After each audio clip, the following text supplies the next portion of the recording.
আল্লাহ তাআলার কুদরতি পা জাহান্নামের ভেতরে ঢুকিয়ে দিবেন।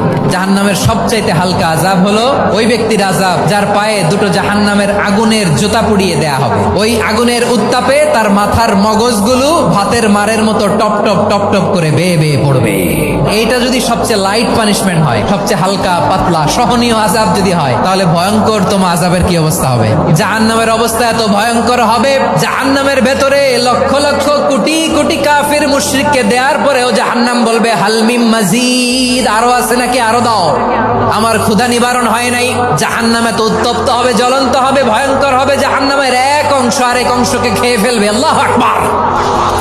জাহান্নামের রক্ষী ফেরেশতারা কি করবে তারা নিজেরাও বুঝতে পারবে না। কোনো কিছুতেই যখন জাহান্নামকে শান্ত করা যায় না, আল্লাহ তাআলা তার কুদরতি পা জাহান্নামে ঢুকিয়ে দিবেন। দেওয়ার সাথে সাথে জাহান্নাম থেকে আওয়াজ আসবে, কাত বিইজ্জাতিকা ওয়া বিকারামিকা, আল্লাহ আপনার ইজ্জতের কসম, যথেষ্ট হয়েছে, আর লাগবে না। সুবহানাল্লাহ বলেন।